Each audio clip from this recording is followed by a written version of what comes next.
So good evening. We're going to be talking about cholesterol. Cholesterol has really gotten a bad rap. It's the boogeyman. If I go online and I try to Google low cholesterol, you actually can't hardly find a thing on low cholesterol. Everything out there is about cholesterol. It's bad for you. So if I say, what are the side effects of low cholesterol on Google, it'll come back and it'll tell me about high cholesterol and everything is bad for you. You almost can't find low cholesterol.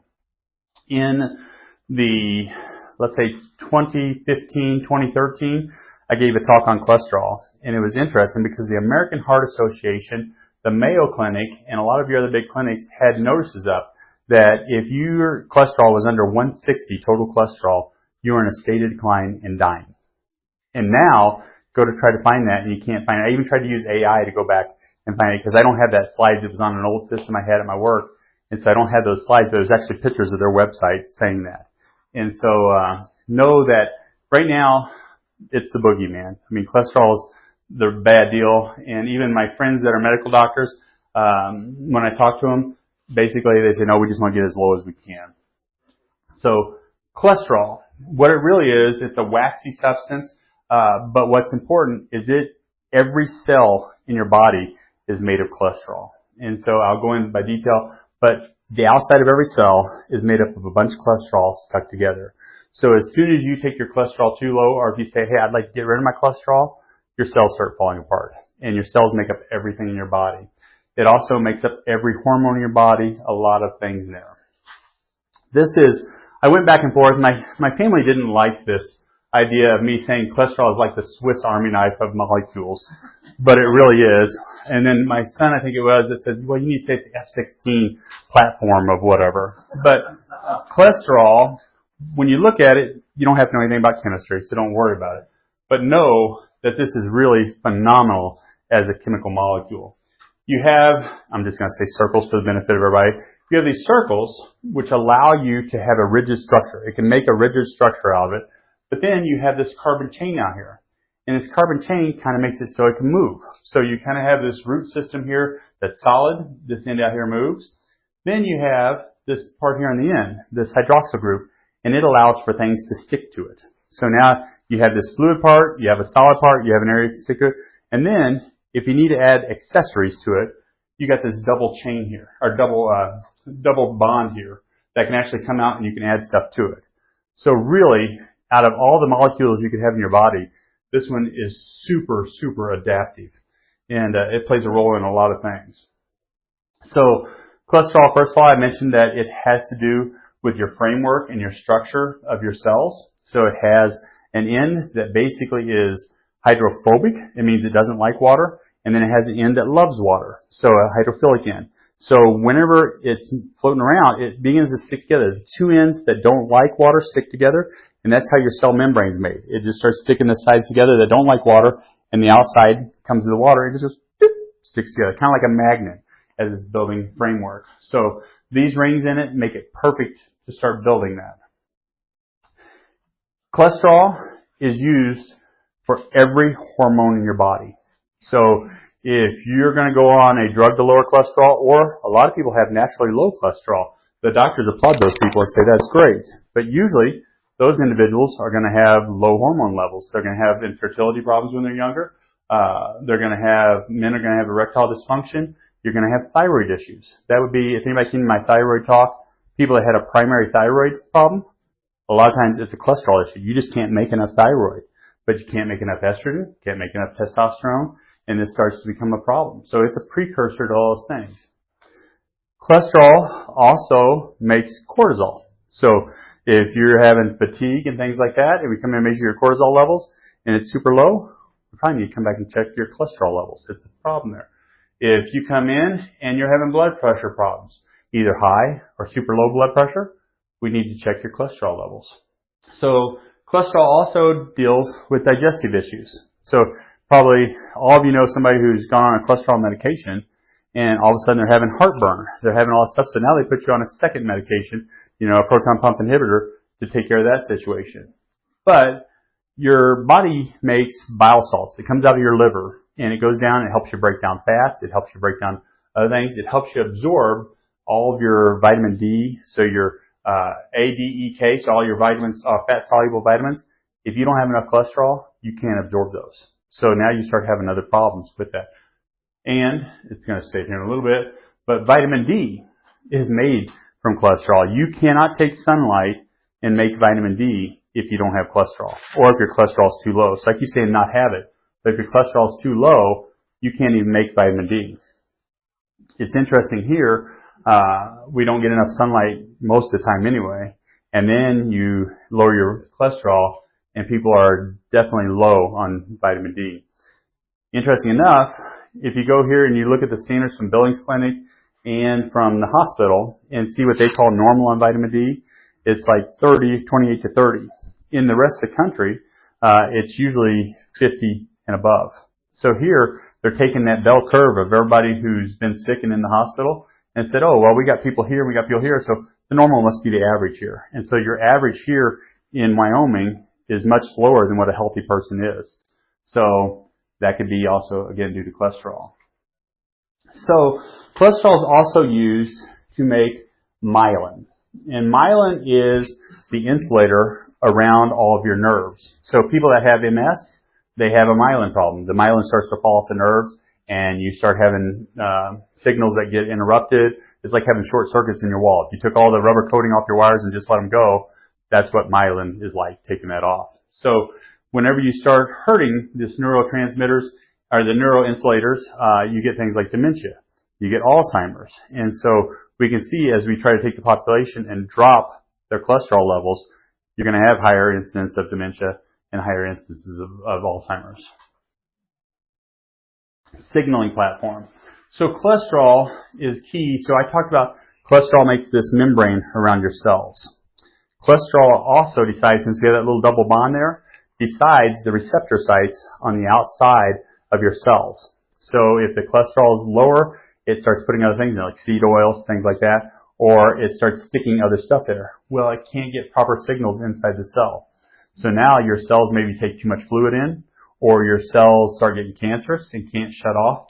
They don't die when they're supposed to, and they just keep living on until all of a sudden now you have tumors and things. So we kind of wonder, as we're trying to lower cholesterol levels, how much of cancer it causes. And studies show it does. So this is also a handling group. So cholesterol, I'll get to this in a little bit, talking about the hydroxyl group. That's where that HO was. That's the hydroxyl group. Things attached to it, and cholesterol carries different chemicals throughout your body. So if you don't have enough cholesterol, you can't carry those things throughout the body. And fat transportation. So if you take a person that's well overweight and you lower their cholesterol down too low, they can't transport fat anymore. So the fat kind of stays in the cell. You open it up, the fat comes out. Normally it gets transported to your liver and you get rid of it. Well, if those numbers are too low, it comes out, goes, nowhere to go, and it goes right back in. So you can have a person who's doing everything right and can't lose weight. You look at their cholesterol and say, let's get you some more fat in your body. They're like, what are you talking about? Let's get you more cholesterol in. And all of a sudden they lose weight like crazy. So that's another one that it handles with. There's really two types of cholesterol. And basically you have unesterified cholesterol, which just means it has the HO group there. And that's basically an alcohol group. And that is just your normal cholesterol. This is used in your cell membrane. So this is the inside of your cell. This is the outside of the cell. You just get them lined up, and a whole bunch of them around there on the inside and outside. These also are the ones that are used for signaling. They send messages to each other, and they talk to each other by that group. So this is just your everyday free cholesterol. Whenever cholesterol gets a fatty acid or gets a protein group out here, it becomes a esterified cholesterol. This is what looks like when it's being transported kind of through your body. Something sticks to it and it carries it along. Some of you maybe heard of APO or APB proteins. That's what sticks to that and carries it along in your body. Not significant, but that's how it works. So they look different when they're being carried. This is what most of you will know when you look at a blood test, and I'll get more to it later. But this is what it looks like when it's LDL, HDL, VDL. These are things that are measured in your lipid panel. So that's why I wanted to show you this in particular. So whenever you measure cholesterol, you see something like this. And this is a standard thing. They'll show you cholesterol number across here. They'll show you triglycerides. They'll show you HDL, and they will show you LDL. The important thing to know on here is that actually the cholesterol is a calculation. So they actually didn't measure that. That's actually a calculation. I'll get into that calculation a little bit. The next thing, and I'll get into it more too, is triglycerides are not a cholesterol at all. They're actually your fat storage of how you store fat in your body. And then you have HDL and you have LDL. I'll get back to these numbers in a little while too.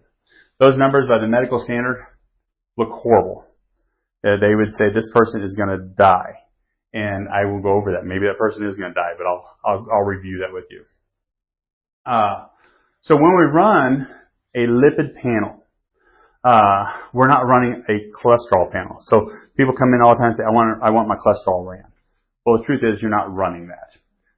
In particular, when you run this, you're running a test to test for lipoproteins. Whenever we saw that cholesterol molecule up there a while ago, we're running that plus a protein stuck to it. We're looking for that protein. We're not actually measuring the cholesterol. So in this case, the proteins that we're looking for are low-density lipids. That is a particular protein. High-density lipids, HDL, and very low-density lipids. And so these are lipid proteins. That lipid is the cholesterol. The protein is what you stick to it. We're measuring the protein part. Whenever we measure for these, we're measuring the proteins that hold fats. One of the fats that we're looking at is cholesterol. The other one is triglycerides. And so know that there's a difference there. The point of these LDL, HDL, VDL is that they are the way that these cholesterols and fats are carried through the body. They can't just go into the bloodstream because they're reactive. They actually start sticking to cells. They stick to everything. So they have to have a protein to kind of be that ferry to kind of drag them along and say, nope, don't go there. Nope, don't go there until they get to the right place. And then the protein hands it off and lets it stay where it's supposed to be at. So that's the importance of the apolipoproteins, is to make sure they get to where they're going. They will carry both free and esterified, but most of the time they're going to carry the esterified ones. That's really how the protein sticks to it. And they're also going to carry triglycerides, which are not cholesterol. So now, whenever we look at LDL, which is low-density lipids, we're going to look at this right now from the medical definitions of them. And the very quickest way to say LDL in the medical world is say bad cholesterol. They're going to call it bad cholesterol. And basically, their studies mostly say, this is what's going to cause your stroke, this is what's going to cause your disease. If your LDL is high, you're going to die. That's basically where it comes out to be. Your high-density lipids are your good cholesterol. These cholesterols, for the most part, their place that they hand off stuff to is the liver. So low-density lipids take the cholesterol and they go and hand it to cells. They hand it to your endocrine system to make hormones. They hand it to your skin to make vitamin D. Their job is to take it away from the liver and hand it out places. Your HDL's job is to go and collect the debris and say, oh, this cell died. I'm going to take this cholesterol. I'm going to take it back to the liver so we can clean it up and use it again. And it takes it to the liver. And so they say, hey, the cleanup guys are good. The guys who actually deliver the stuff are bad. That's kind of how they've made it here. They say if your HDL is higher, it lowers your risk of heart attack and disease. I wouldn't argue with that. I would say that's right. Your very low density lipids, or your lipoproteins, they're also considered a type of bad cholesterol. So when the doctors look at that, it's not typically measured. You don't see it on your test because it said cholesterol, triglycerides, HDL, LDL. It didn't say anything about VLDL, which is very low density lipids. Their job is mostly to carry fat, which is triglycerides, to be used for fuel. So whenever you're looking at it, its job is to go and take either the fat. If you eat too much food, it takes the excess, it carries it over and gives it to your fat cells so it can store it. Or if you haven't eaten enough food, it goes over and grabs the triglycerides out of the fat cells and basically takes them over and gives them back to the liver to make it into sugar and fuel for you. So when we're measuring that, we're actually measuring the transport process of the triglycerides. And they basically, in the medical world, they see it no different than the LDL. But it actually doesn't stick in your arteries at all. It can't. It actually has to be made into LDL before it can do that. So it's kind of getting a bad rap just for being associated with them. Now, the functional definition. So when we talk about function, we talk about functional health. We're looking for things that are root causes, root things. We're not looking for, here's a symptom and here's a drug. We're saying, here's something that's broken. How do we fix it? So when we look at functional definitions of lipoproteins, we say LDL, well, its primary job is to carry the cholesterol to everywhere that's being needed. So it has a very important job because we say cholesterol makes every cell, cholesterol makes all these hormones, cholesterol makes everything. Well, it's not HDL that's taking it to those areas and doing it. It's your delivery guy, the LDL. So this is like your FedEx guy, this is like your UPS guy, this is like Cisco bringing the food products. If you don't have LDL in there, you're not going to repair anything. So if you go out and you smash your arm or you're caught up in a vehicle accident, you go to the hospital and your LDL is super low, you're going to take a lot longer to repair than the person that has a high LDL. And so it's a serious thing. On that note, by the way, if you're in a car accident or you get very sick or you're hurt, your LDL will go up. Your body says, you're sick, you're not feeling good, you're hurt, we need to transport more cholesterol. So if you go to the doctor and you're in one of those things, you're in a car accident, you're hurt, you're sick, anything's going on, maybe even you're under more stress, you got to produce more hormones, and you go to your doctor and they run your cholesterol panel. Where's your LDL going to be? It's going to go up. So it's a bad time for a doctor to say, by the way, let's put you on a drug to lower this down because it's going to go up naturally. It's not the time. And by the way, there are times people need to be on statin drugs. So I think anybody came here tonight for me to talk you out of it, at the very end, I'll tell you whether you need to be talked out of it or not. But you need LDL. This is highlighted, and this is extremely important. LDL is needed. It's good. It can't hurt you at all. It's kind of like a gun. Guns can be used for good things. Guns can be used for bad things. If it's pointed at the bad person and it's pointed at what it needs to be shooting, it's a good thing. When it gets pointed at the wrong thing and pull the trigger, it's a sad situation. When LDL becomes oxidized, this is when we have a problem. So oxidation means rust. So when it rusts, it becomes a problem. Until it rusts, you can have it at 500. I've actually seen patients at 500, and it's not a problem. When it begins to rust, you have a problem. And so I'm going to tell you about that rusting process in a while. But LDL is a good guy until it rusts. HDL is a really good guy. It's a cleanup thing. If you didn't have high enough HDL, so individuals that walk around and their HDL is very low, basically they're getting debris out in their cells. They're getting debris out in their body, and it's not cleaning it up. Your chances of getting cancer go way up. Your chances of clogging up a system go way up. HDL is kind of like the sewer system. It kind of comes in, cleans it up, pulls it out, and takes care of it. Well, if your sewer system has too small pipes and the poop can't get down your sewer system, you got a problem. So if your HDL is too low, your sewer system's backing up. So that's where it's important. Your VLDL is extremely important. It's the one that carries around your triglycerides. It takes triglycerides where they need to go, whether it's in the fat storage or brings it out. When they go to run your lipid panel, some people would say cholesterol panel, but they go to run your lipid panel and they measure triglycerides. You can play around with that number and change it drastically by what you did in the last 24, 36 hours. And so to give you an example of this, I was getting my first degree in medical technology, which is pathology lab work. And every day we would use a person as a guinea pig every shift. And they would draw blood from me and they'd run every test in the lab. And it happened to be my turn that day. Well, I just went to Hardee's and I had a Monster Burger combo. And I come in and they spin down my blood. And actually the serum on it is supposed to look clear as yellow color. It was like milk white, you know. And so they're like, are you okay? I was like, yeah, thank you. So they drew it a second time. They spun it down. It was milk white. And so anyway, we ran it, and I think my triglycerides were like 800 or 900. It was like at the top of the scale. And my cholesterol then, with the calculation, was off the chart. I didn't die, but it showed that it made a difference.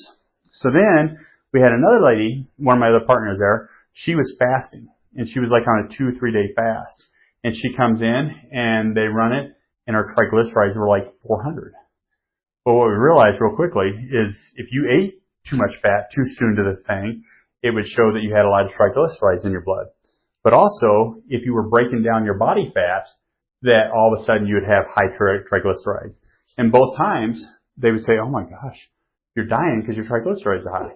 Well, if you don't read into the circumstances of what's going on at the time, you have a problem. So typically, after doing that, we sat down and we started paying attention and playing around with it, and we figured out the best way to do your lipid panel is to have about a 9 to 11 hour fast. So at that, if you go up into 12, 13, 14, 15, you start breaking down your fat, and it starts making the triglycerides look high. If you haven't fasted long enough, well then you're showing the fat that you put in your diet. So that 9 to 11 hour fast for lipid panels and for glucose is about the perfect window in there. And if you go outside of that, and your doctor's not asking you where if you went too long or too short, they're not reading that test correctly. It's a big deal. It's a huge deal. If you would come back in and you said, yes, I was between 9 and 11 hours, and your triglycerides were way high, I would say, tell me what you ate yesterday. And if you came in and you told me I ate a Monster Burger combo, then there'd be something there. If you went through your diet and it was a good, healthy diet, then I'd say, okay, are you losing weight right now? Are you losing weight? And that's the deal. If you come in and your triglycerides are way low, and I'd say, okay, what'd you have to eat? What'd you eat here? What'd you eat here? And you ate things that should have had your triglycerides up in normal, a lot of times you're having a fat storage problem. And we know it. So basically you're taking everything and either you have a fatty liver disease and it's storing fat in your liver, or you're cranking it out and storing it in fat. And we need to do some different things with that. So timing makes all the difference in the world with those three things, but especially with triglycerides.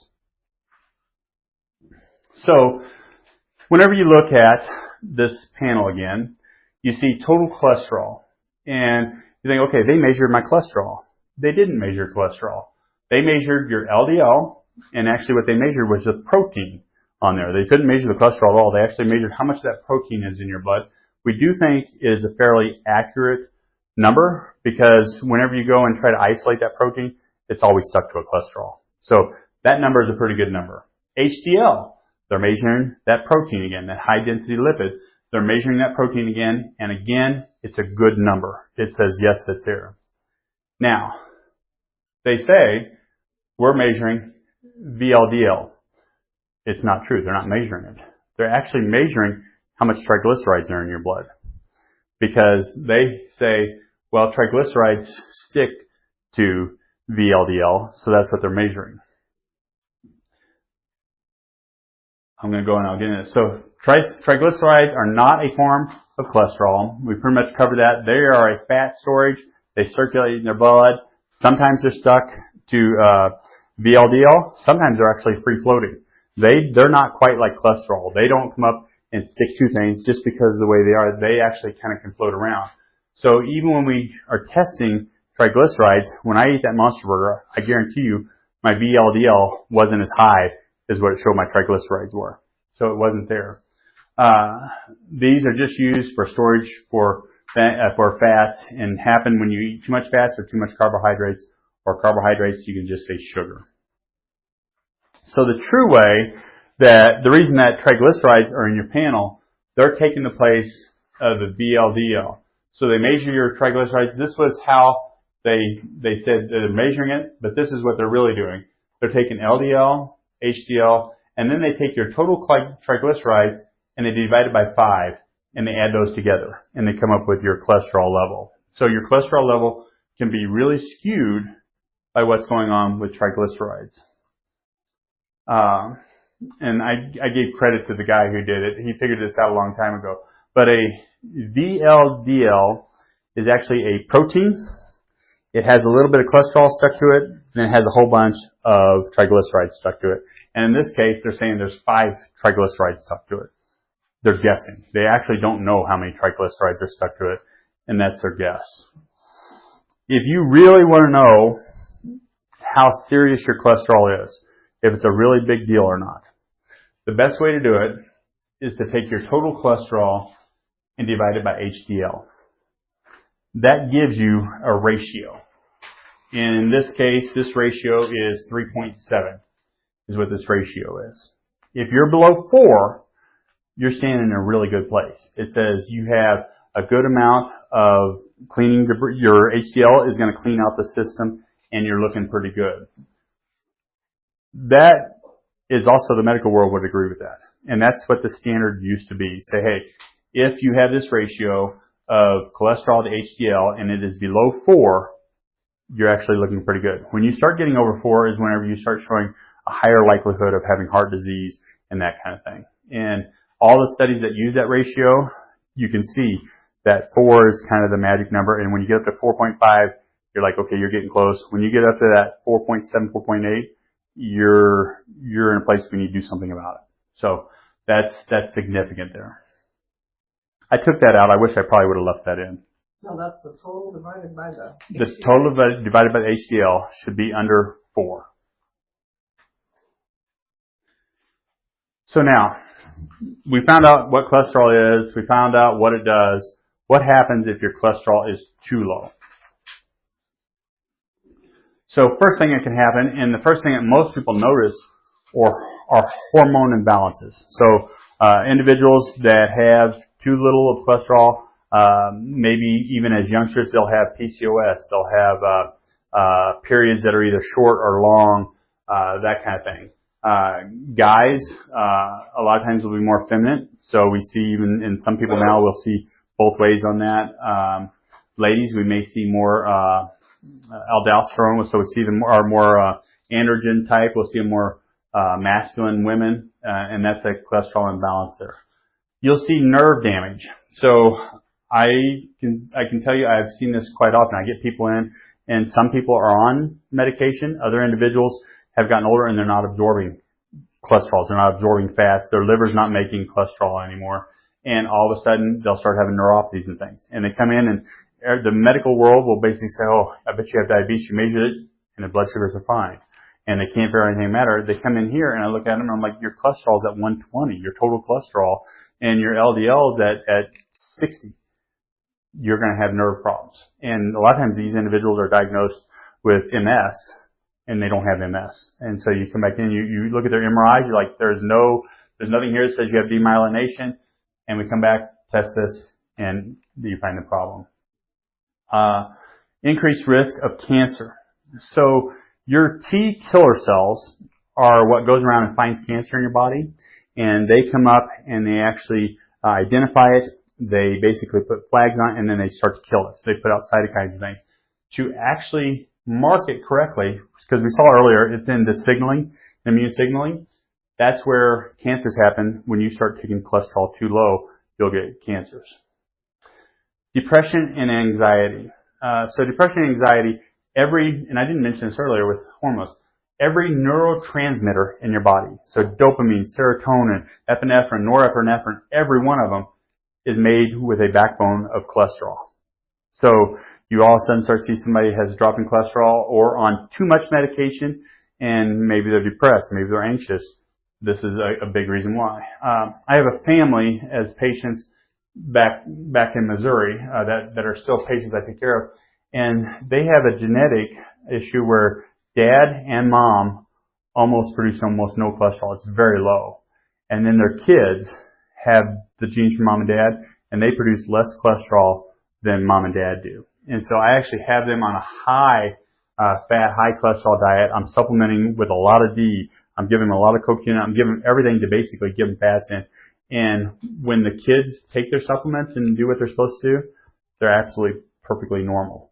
Whenever they kind of slack off, one of them went to college and stopped doing the stuff. And I wouldn't say he went quite bipolar, but it was definitely not the same kid anymore. And so cholesterols and fats make a huge difference in that.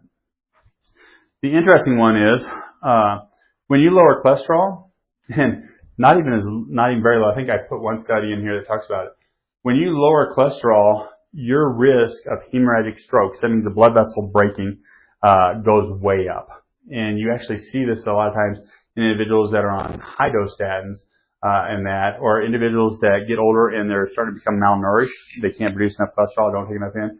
They'll have a stroke, and then even if they weren't on a statin drug, the first thing they do is put them on a statin drug after they have it. And hemorrhagic stroke is different than a blockage. It's one where basically the artery breaks open. Instead of being clogged, it breaks open. So the chance of that artery breaking open or having an aneurysm, they'll call it an aneurysm, goes way up when LDL is too low. And then premature birth, low birth weights are significant whenever you have too low a cholesterol. So individuals that, everything's fine with them. The hormones are fine, their progesterone's fine, everything's perfect, but their cholesterol's low, tend to have babies at higher risk of premature birth, low birth weight, and even birth defects from that. And then the big one is weakened immune systems. There were studies that were done during COVID and after COVID that talked about vitamin D levels and your outcomes with COVID. But a lot of those were done in conjunction with vitamin D and cholesterol. And the only thing that ever made the press was vitamin D level. You gotta have your vitamin D levels up because there's a lot of people in the medical world that didn't want the cholesterol portion of that to come out. But people that had lower cholesterol had worse outcomes during COVID than those that had higher cholesterol. So it's a significant difference in there. So I said I spent actually way too much time trying to find it. This is the American Heart Association, and this was in their circulation. I don't remember the date on it. And so back to 2015, 13 in there, their thing said basically if your cholesterol is below 160, you're in a state of decline dying. And that was kind of in 97 when I came through medical technology school. Cholesterol was supposed to be 200 plus your age, give or take 5%. And so cholesterol should go up as you got older. And there's a lot of studies that still say that. And so that's about the time period in there is whenever the American Heart Association, Mayo Clinic, Cleveland Clinic, all those were saying that your cholesterol shouldn't go below 160. Now, this says, how low can you go? New evidence supports no lower boundary to low density lipids, so your LDL cholesterol levels in secondary prevention. And when you see this, and then you go out and see how it was reported in the news, it's pretty interesting. So I went ahead and read the article, but when it was reported in the news, it says basically you can take down your cholesterol as low as you want to, and they stopped at that. That's what it was. The new studies say your cholesterol, there's no lower limit, great for you, go out there. But this specifically says in secondary prevention. So what they're saying is that when they lowered cholesterol and they kept lowering it, people didn't die of atherosclerosis. But when you read the studies in particular, they died of a whole bunch of other things. So yes, it saved you from having a clotted blood or having your arteries hardened, but these patients all died from something else. So it was very effective of keeping you from dying from hardened arteries, but everything else you died from. This is a book. This is a great book that probably my best moment of ever using this book was I had a cardiologist come in. I think I've told this story maybe in other classes in here. So I had a cardiologist who came to see me, and his wife had made him come in. He didn't want to come in. He wasn't happy to be there. He was actually really pissed. And his deal is that he started falling asleep all the time. He was getting narcolepsy. And he actually fell asleep at a stoplight, and the cops arrested him, took him in because they thought he had been drinking. And in fact, they came to get him. They actually can't have the ambulance come get him because he was passed out, and they thought he was so drunk. So he kept falling asleep during surgeries.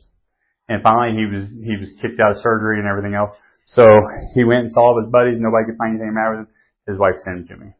And we were in the room probably 5 minutes. He handed me his blood work, and I opened it up, and I happened to open it right up to his cholesterol levels. And his overall cholesterol was either 99 or 100 was his total cholesterol. And his LDL was down to 50. And I opened it up, and I looked at it, and I said, well, we found your problem already. And he goes, what's that? And I said, your cholesterol is too low. He goes, no, it ain't too low. I'm on 2 statin drugs to get it there. It's not too low. And I said, so what makes you think this is a good situation?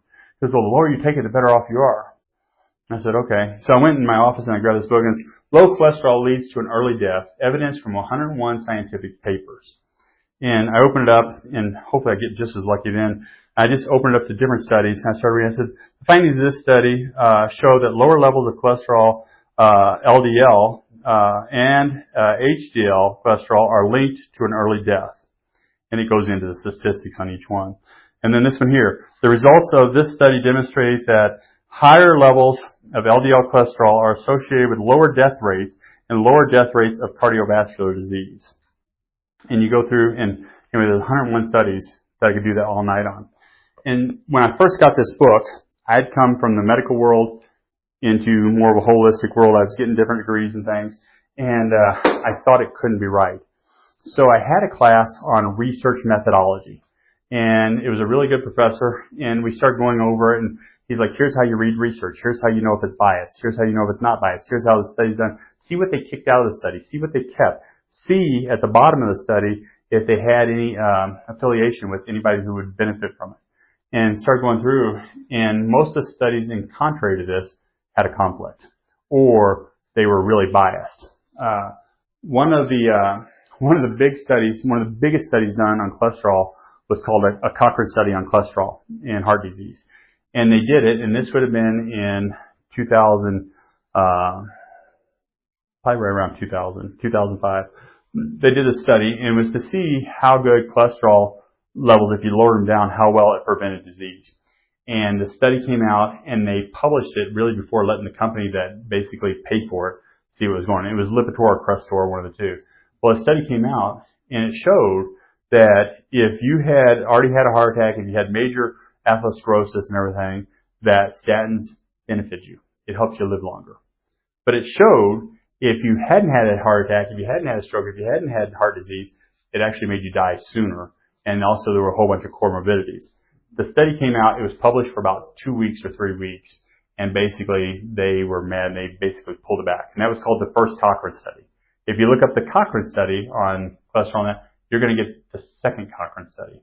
The second Cochrane study, they basically took a whole different group of people, and these people all already had comorbidities. They already had heart problems. They already had something that was leading that way. And now it made it look like those people were really benefiting from it. And so it was kind of a dirty way of saying then, but they didn't just come out and say, okay, people that have already had this need it. They basically came out and used the same statement from the first one. Oh, everybody needs it. So that was the Cochrane study. The first one. The first one was didn't come out in their favor. The second one was that way. It's hard to find the first one though. So what is too low? If you go online here, like I said, it's hard to find it anymore. And in fact, if you look up hypocholesterolemia, which is the technical term for it, you hardly can find anything on it. In fact, Google changes the word to hyper. Even when I put parentheses around it, changes it to hyper every time I do it. So it's kind of an interesting problem to have. I ended up using, I used Gemini AI to help me find probably about 300 studies that showed this. But this one in particular, most of Europe is changing now a little bit because people are having a little more problems. Most of Europe in general still thinks that your cholesterol should be somewhere around 220, your total cholesterol. They used to say the same thing, that it should be 200 plus your age, but they also agree that it should creep up as you get older. Your body doesn't repair cells as good. You need a little more on board, just as if you're sick in that. And if it's actually dropping, it's a sign of having some issues. So in Japan, they did a study, and I think this was 15,000 people that they did this study on. And basically, they decided that low cholesterol, it means below 160, again, that's kind of that number that's always been bounced around. Once you hit that 160 mark, you're in bad shape. That you're at a higher risk of dying from all cases, from everything, including stroke, including heart disease, including cancer, if you drop below 160. Right now the standard is to take you down. And some doctors will say that 100 is a emergency mark, but a lot of doctors will take you down to 120, 130 without a problem. But that 160 is a magical point. You can basically say, once you get your total cholesterol down to 160, you're in a state of decline and dying. There's no doubt you're not gonna get better at that point. You're you're going to fade. You're going to fade. U.S. study basically showed individuals without dementia, and by the way, those studies were done on purpose that way. Whenever you include dementia, you include Alzheimer's in there, a lot of times those numbers are they've already been on statin drugs, and so those cholesterol numbers are skewed because of statin drugs. So there's a direct link between statin use and that, and if you go out and just try to look at it, it's kind of washed. They kind of take those studies and they pull those people out of purpose. They'll do the study on them, but when they publish it, they pull them out of the study because they don't want to show that they have dementia. They don't want to show that they have Alzheimer's, and because their cholesterol is too low. So when you go through and read a lot of studies, they'll say without dementia, without Alzheimer's, they'll say that because they intentionally pull them out. But anyway, they found that individuals with less or equal to 175 are associated with twice the mortality risk of individuals that were over 226. So they're saying, hey, if you're below this, you're in worse shape than if you're above this. And so that's kind of an interesting study, and that was done here in the U.S. And so I tried to find more U.S. ones. It's difficult because they're so skewed. Some studies showed that basically if you were super low or if you're super high, and I think on high on here they had you over 290. So if you're below 70, over 290 on your LDL, LDL at 290 is huge. I mean, that's almost nobody's out that high. People get out to 205, something like that. But they're saying basically you'd have to be real high to have a problem on that. And then cholesterol levels, LDL, again, not overall, but below 70, had double the risk of having basically brain bleeds. So most of your medical world is, if you look at the blood panel, it'll say they want you below 100. It didn't used to be that way, but now it is. Well, 70 is not too far off 100 if they put you on medication or if you're just malnourished. And then meta-analysis, if you don't know what that is, meta-analysis is where they go and they look at a whole bunch of studies.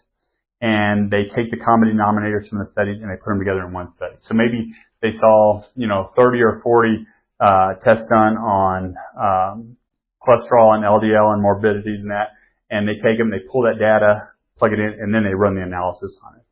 And so when they did a meta-analysis, they basically said that you had a higher risk of cancer if you were below 100 on your LDL.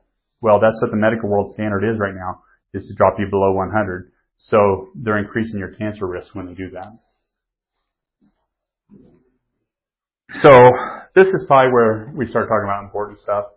The rest of that is kind of give you a background saying, yeah, cholesterol is really important and that. But basically, why the dichotomy? Why do we have half the world saying cholesterol is really good for you and the other half saying it's real bad for you? Well, we could sit here all night and say it's pharmaceuticals saying it's bad for you, pharmaceuticals trying to make money. I would agree with that. I took out the numbers and statistics how many people are on statin drugs because I didn't want to make as much about statin drugs. I want to make about cholesterol.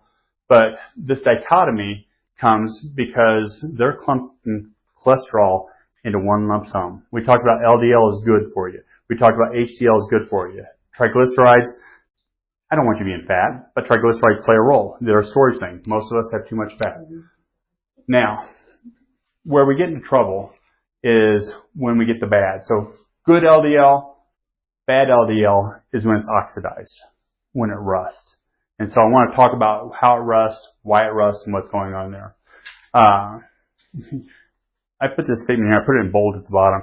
You should know that LDL carries cholesterol to and from cells all the time. There's never a problem with it. They don't care. Otherwise, if it was a problem, every kid that we have out there, every baby would be falling over dead. Cholesterol is not a problem until it oxidizes. Once it rusts, then you got big problems. So now we're going to go into the rust process. So I will also say this too. Oxidized LDL is a major symptom of atherosclerosis. So we can actually measure oxidative LDL. I think the test is like $200 or something. It's not a cheap test, but you can actually measure it and see, okay, how much am I oxidizing? How much am I rusting inside? There's probably better ways to spend our money on that kind of testing. But basically, it's a symptom of atherosclerosis. So LDL is floating along all over in our body. Protein carrying the cholesterol, and it's handing it off, saying, yes, you need to go do your job with it, go do your job with it, go do your job with it. Yep, everything's great. Hey, you got hurt a little bit. You need some extra. Take a little extra cholesterol because you need to repair. And the HDL is coming along, and it's pulling it away. It's saying, okay, yeah, you're not going to use that. I'm going to take it somewhere else. Thank you. Okay, yeah, I'll take this up. It's clean. That's a little dirty there. Let me have that. And that's the way HDL is working. So they're doing their jobs perfectly. Inside your blood, inside your arteries, inside your veins, basically cholesterol is coming in and out of the surface all the time. It's cleaning it up. It's giving new, hey, that cholesterol is kind of damaged. That double bond is stuck to something. Let me pull it out. I'm going to give you a new cholesterol. So it's constantly trading in and out, in and out, in and out. It's not a problem. So why do all of a sudden, out of the blue, we get a problem? And that is whenever basically we get damage to our arteries. I'm going to go into some specific damages, but this can be high blood pressure coming through there. It could be a situation where you actually fall down and get hurt. So I got on the side of my neck here, my nephew was a little bitty kid, and I was sitting on the floor, and he came up, my brother, told him to tackle me. And I was sitting unbeknownst, and he came up and just ran up and grabbed my head and just about ripped my head off. And for the next probably 6 months, that my carotid artery hurt. I mean, it just felt like it was bruised. And so my neck was x-rayed, did CAT scan, no problem. Follow up, about 2 years later, I did an ultrasound on it, and it has a little bit of plaquing on it.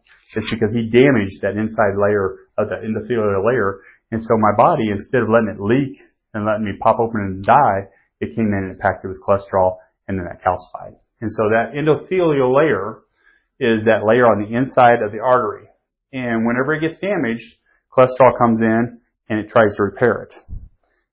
If you're eating sugar and doing things like I was at that time, it'll actually oxidize. So that's what begins to happen. So LDL enters this damaged area and then it rusts. And so once it rusts, it tends to stay there. Once it begins to stay there, white blood cells come in and it says, hey, okay, we're going to try to clean this up now because this was damaged. This is rusting. This is getting pretty ugly. And the white blood cell comes up, which is called a macrophage, and it eats that oxidized LDL. Once it eats it, it actually can't get rid of it very good. In a healthy person, it gets rid of it pretty decent, but a lot of times it stays there. Well, once it eats it, it's trying to chew it up, it's trying to eat it, it puts little acids on it and everything, cytokines on it, but then all of a sudden it swells up. And it just starts to swell and swell and swell. And it becomes a foam cell, is what it's called. And so when it becomes a foam cell, now the foam cell, your body doesn't know what to do with it. It says, we have problems here. So now your body comes in and it starts, I call it spreading pixie dust on it. It's spreading pixie dust on it. That's cytokines, interleukins, it's things that causes inflammation inside that blood vessel. When it does that, your body then tries to come in and clean it up with immune response. So you kind of get some inflammation in the arterial wall. And at that point, your body still can't get rid of it. That foam cell is just doesn't know what to do with it. So then it says, okay, what we're going to do is we're just going to wall this off. So we'll just worry about it for later. So it comes in and it starts putting calcium around it. And it sticks it there. It's actually, the whole thing is to protect you. It's to shut down the inflammatory process. It's to protect you.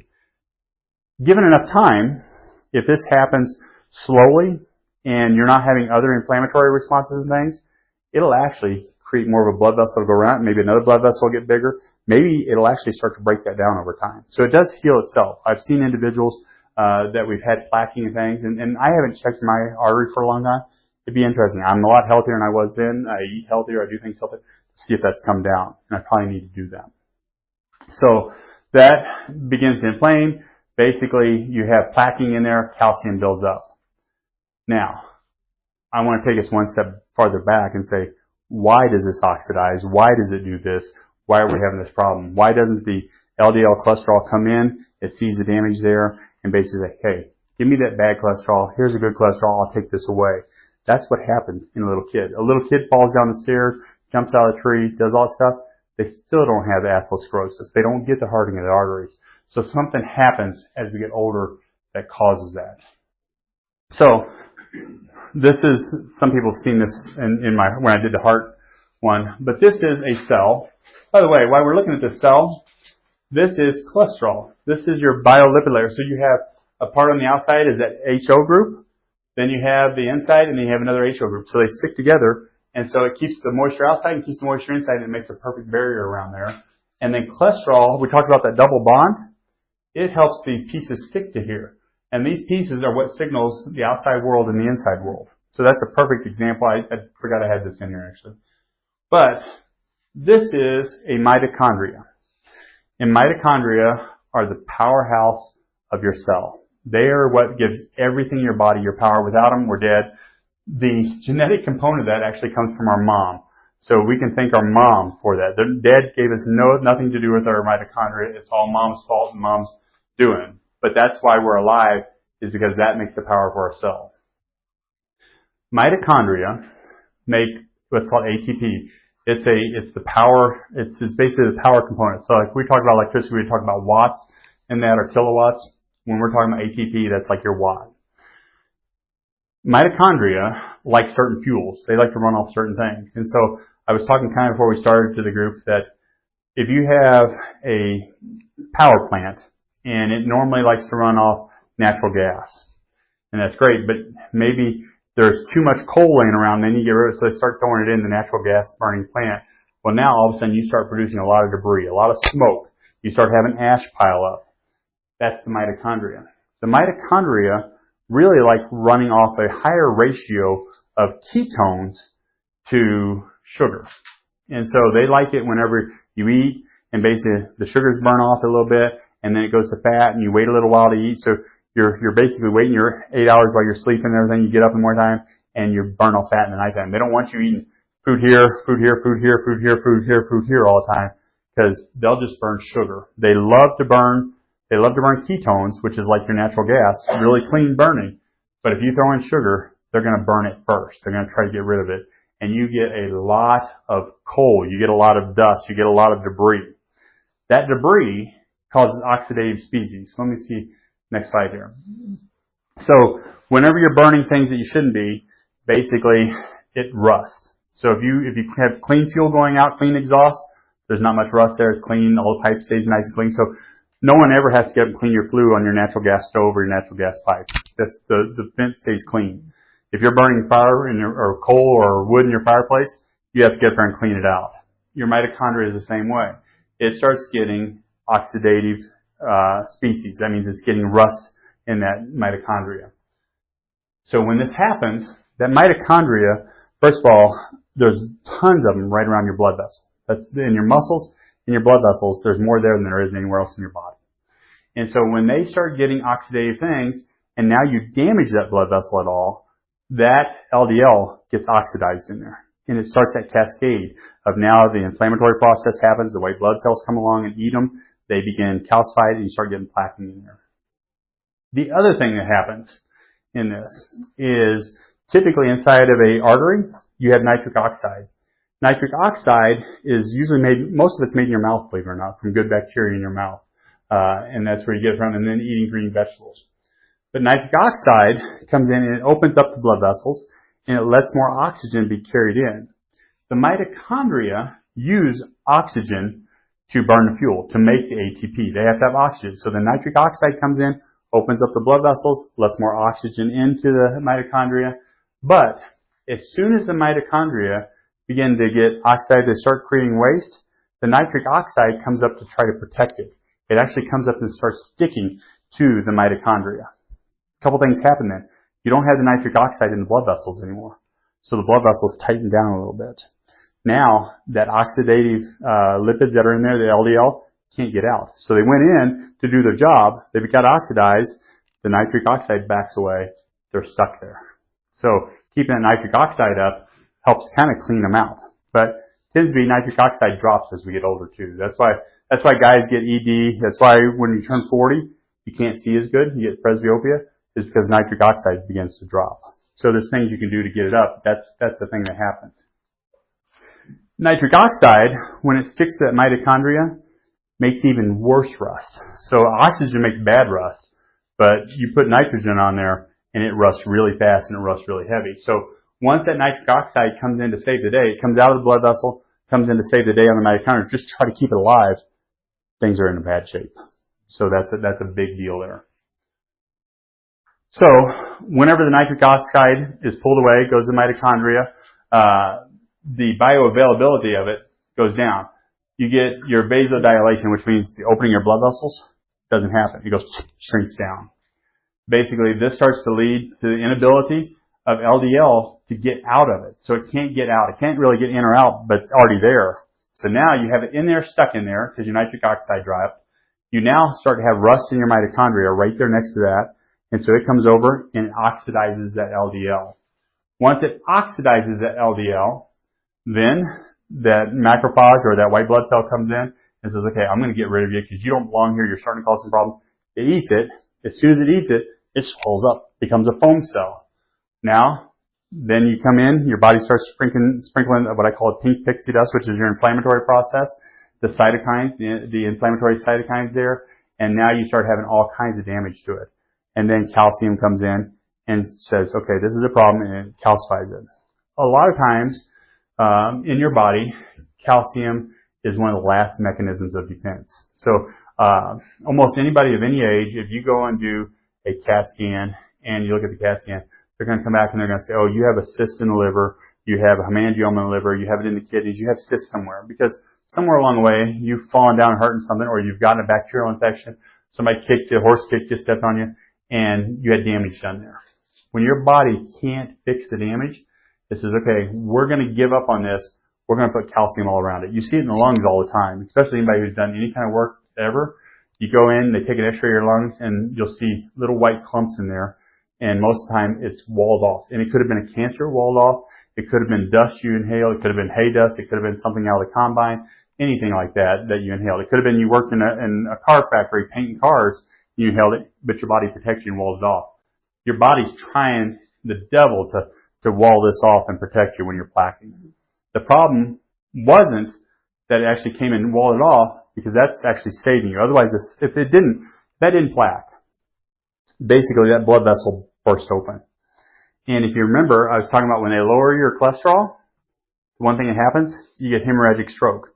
A blood vessel breaks open. So if you take this cholesterol too low, this process doesn't happen. That's 100% true. It doesn't happen. But the most fragile blood vessels in your body are in your eye and in your head. Those are the most fragile. So once you stop this process, those fragile blood vessels are going to go and bust open. And usually they don't notice it until it's the one in your brain. You'll see people a lot of times that are really bruised up and black and blue, and if they're not on a blood thinner, you can guarantee you that their cholesterol is too low, that they're actually starting to have hemorrhagic fever here. Those same individuals, if you do an MRI with contrast in the brain, they'll have a bunch of little brain bleeds, and nobody will pay attention. And maybe you just say, well, they're starting to slip a little bit, but they're bleeding in their own brain. So that's actually a real thing happening. So you want this process to occur, but you don't want it to stay there. You want your body to be able to clean it up. The catch is, when that mitochondria is so compromised that eventually it can't clean itself out or you can't take care of it, this process is a downhill slide. So you can be here, you can be having your cholesterol's fine, you're 12 years old, cholesterol's high, nobody worries about it, it's fine. You get out to 40 and your cholesterol's high, but you still don't have these problems. All of a sudden, your pancreas stops working as well, blood sugar starts to go up, you're not working as much as you were, you're sitting down your fanny, you're starting to have all these problems. Or the other issue we have here is toxins. So we're talking about blood sugar a lot, and we talked about that, but other toxins. I think, let me go to another slide. We're going to finish up mitochondria. I'll get to the toxin stuff. So cholesterol again oxidizes in there. It starts sticking there. It can't get out. We get calcium that sticks to it to protect you, and then we get plaquing. This can go away, or it can stop right where it is, and everything's fine. It's when you don't make any changes. You keep going down this road that you're going down. You keep creating more rust. It basically breaks off. The calcium gets in there and breaks off, or it ruptures the side of the cell, and we have heart attacks, we have stroke, that kind of thing. So, what causes the oxidation? Poor diet will cause it. High blood pressure causes it. High blood sugar. High blood sugar causes it. In my opinion, that's probably our number one here in the United States. And I've said this whenever we talked about blood sugar in the past. When Bridger was out here, Coulter was out here, those guys were out here, they had one bag of sugar every year. They'd bring it out when they brought their supplies out, and all those guys would share it. Usually at Christmas time, they would share it, and all of them would eat one bag of sugar. That's all they'd have for the whole year. Everything else they would eat plums up there off Clark's Fork and that, wild plums, and they would eat berries. That was all the sugar they got. Now we have kids that are doing, even not say kids, under my age, under 50 some, that are drinking Monster drinks all the time, maybe 4 or 5 a day. Well, a Monster drink has high fructose corn syrup in it. When you take one molecule of high fructose corn syrup and you broke it down, it breaks into multiple units of regular table sugar. So when they drink 3 bottles of that a day or so, or 4, they're actually getting more than a bag of sugar, is what they're actually truly getting in their day.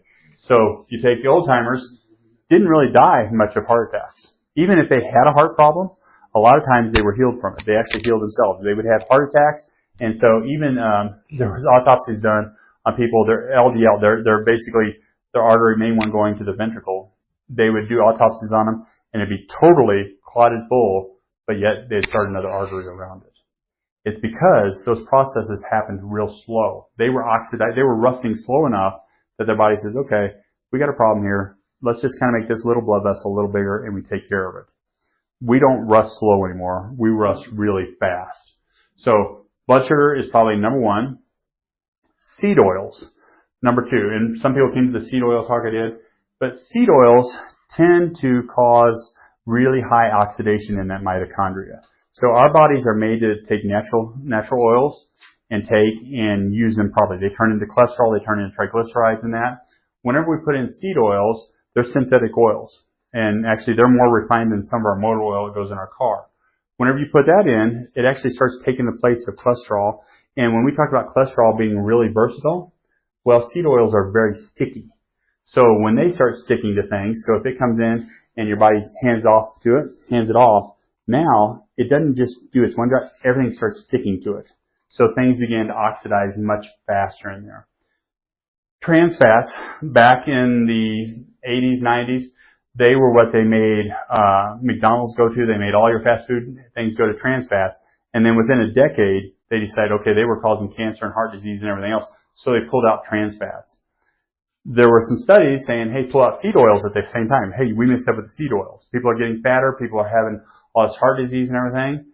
But there was enough money in seed oils that they still kept them in. But if you're watching Facebook or anything, you'll start to see people talking about now in town, hey, people are changing over back to tallow. And that's because they're finding out this is a problem. And maybe RFK knows it's a problem. He might do something about it, and I think he will. Seed oils, like sunflower oil. Yeah. Canola oil is your big one. Corn oil, all those. Yeah. And I did a talk on that, I don't know, January. And you can find that on YouTube. That I did the same presentation like this. And then, low antioxidants. So we have a lot of people right now, the big deal is to go towards carnivore diet. And there are a lot of benefits for carnivore diet. If I had to choose whether you go on a vegetarian diet or to go carnivore diet, if I had to choose, I'd probably send you towards carnivore diet. But the problem is, with both those diets, people look really good for 6 months to a year to even 2 years. But the problem is you start missing out on both those diets. So you can see studies, if you go out and look at vegetarian diets, the studies kind of end at that year mark, 2 years mark, because you start falling apart. You have to have the proteins and things that are different than the vegetable protein. If you go straight on carnivore diet, there are coenzymes and antioxidants that you have to get from the vegetables, that you have to get from the fruit. So in the end, you're better off on a paleo diet. You're better off getting your meat, your fruit, and your vegetables in the right ratio, and you're much, much better off. But a lot of people right now are not getting antioxidants. I probably out of patients that come in, I probably have 30% that don't eat a vegetable. Don't eat a vegetable. I mean, 0. Now, there's a lot of things vegetables. Mostly your grains probably cause you more problems than most of your vegetables. There are some vegetables that cause different problems, but you need some things. And so you can't go take your pill. Everybody wants to say, well, I take my greens, fruits and greens or my capsule. And the problem with the fruits and greens capsule, yeah, it's great. It's a really good multivitamin. But when you eat the real thing, you get what's called coenzymes out of it. So it's the structure. I showed you the structure of cholesterol and how it changes a little bit. Well, when you take and you squish the vegetable, you grind it up and you dry it up and everything, it changes the shape of it. When you go and eat an apple, or you could take a capsule of dried up apple, they're not the same thing. That apple, when you eat it, the coenzymes, the way it plugs in, so it may come along and grab vitamin C, it helps carry it over here and plug it into this receptor site and makes it work. So when we're talking about LDL, we're talking about HDL, their job are ferrying and doing transport. When you eat real food, you have the transporters to do the job. When you eat dried up food, yes, you're getting the vitamin, you're getting the mineral, but you don't have the transporters. So that's why it makes a difference. So low antioxidants, and antioxidants means not rusters, things that take away the rust. So things that are going to help us make nitric oxide, things that are going to help us clean out that junk. So these are our scrubbing crew. Again, kind of like our sewer guys. So we got our HDLs, our sewer guy, our antioxidants, our sewer guys. Smoking. Smoking, actually, just the way it's done, your lungs take it in very quickly, and it's carried kind of in with the oxygen. It causes things to rust real quick. So you have oxygen is very reactive. So the smoke, the chemicals in smoke pass into the oxygen. So you really carry it right off to your mitochondria, hand it off to it, and say, here, deal with it. And your mitochondria does for a while, but your mitochondria says, okay, I don't know what to do with it, so let's just cover it with oxygen. It makes it rusty, and now it sticks to your LDL and causes a problem. So smoking's bad. This is one, and I don't know why. Maybe because I grew up with a whole bunch of, I do lead bullets, and I played with mercury and all that kind of stuff. I always thought heavy metal didn't make very big difference. And I've even been to conferences that said how bad it was, and I still probably blew it off. Well, then I had Indian patients. I had a number of Indian patients, and they come in and they said, hey, can we get tested for heavy metal? And they came in and they were off the charts. And at first still I was like, okay, no problem. Well, then I started looking at their health and the problems they were having and the symptoms of each different heavy metal. And it was apparent. So then at that point, I came back and I said, okay, this is a real deal. Heavy metals are real. And so I tested myself, and I pretty much was high on everything. Still it's Roundup from when I was a kid running the tractor. It was from running the greenhouses. We would light the poisons off in there and think it smelled good and everything else, and making lead bullets. So I started doing chelation to pull that out. And I do say my energy levels went much, much higher. And it was a big deal. And so, like I said, that's one of the things. Methylization. So, there's quite a few people that have been my patients, and we've done the genetics. So methylization has to do with, different B vitamins in your body take a methyl group, which is a carbon and 3 hydrogens, and they take it around and they hand it off to your cells. Your cells use that methylization to bring things in and out of it, and also to help clean up that debris.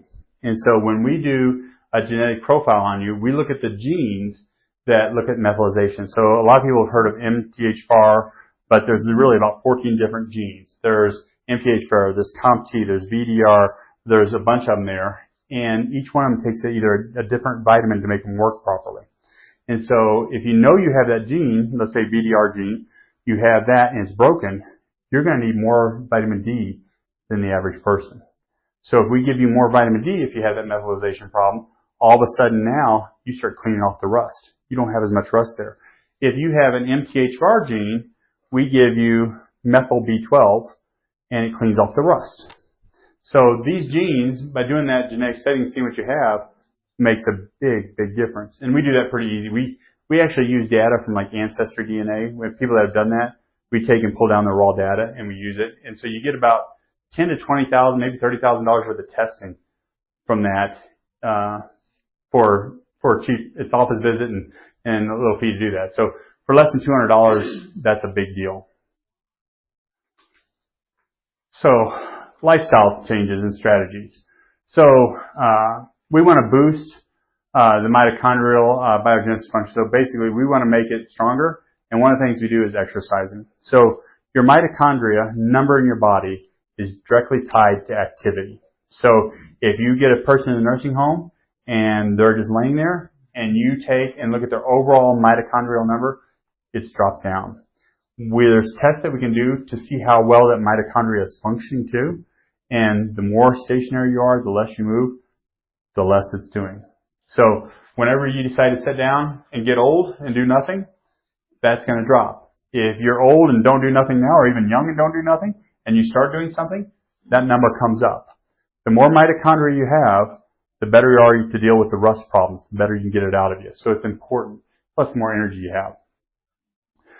Exercise improves nitric oxide production.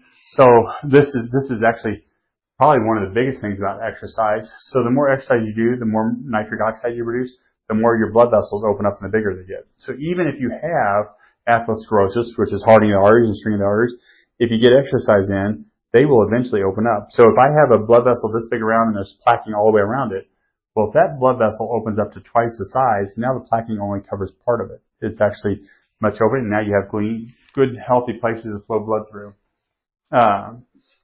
Whenever you exercise, it actually creates more antioxidants. Your body can create some itself. When you exercise, it says, hey, we need more energy, we need more stuff, we got to clean out this debris even a little faster. So it cleans it out. You actually start sweating out some of that oxidative stress. You start getting rid of it when you exercise. And then you enhance fluid return. What this means is, probably in 2 or 3 months, I'm going to do a talk on the lymphatic system. The lymphatic system is passive. So the heart beats and it sucks on the very end of the lymphatic system. Well, the lymphatic system is all the way down to your feet and everything. That sucking does very little. Well, when you contract a muscle, the lymphatic system is made to actually get squished.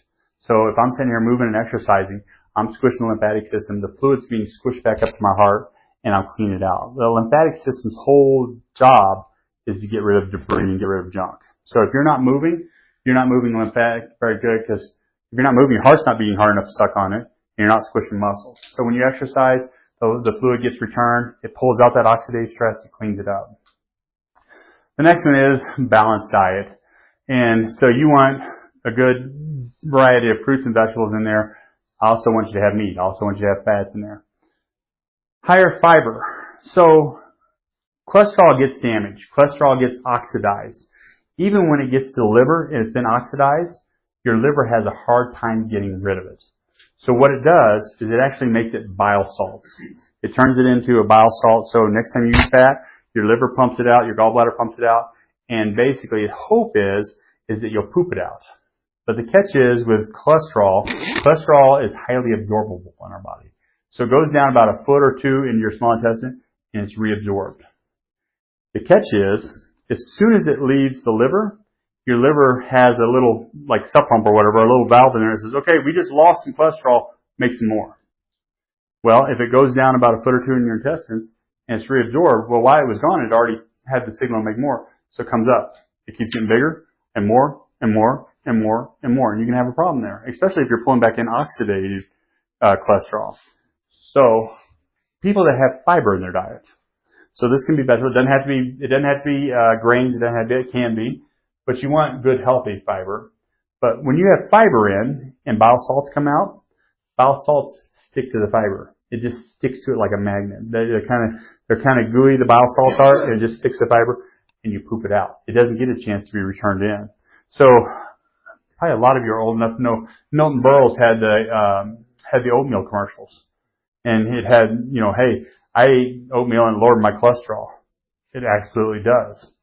So this is a point where I usually tell this story. I had back, it would have been 8 years ago. I have a heart problem. I was an athlete in college, and so I overtrained, and my heart got too big, and I damaged a heart valve. So I have a functional cardiologist. He's one of the best in the country, and I go to him, and he says, hey, your cholesterol is probably a little too high, and we went back and forth, and finally I said, let me show you how I can manipulate my cholesterol. I said, I'll come back in 2 weeks.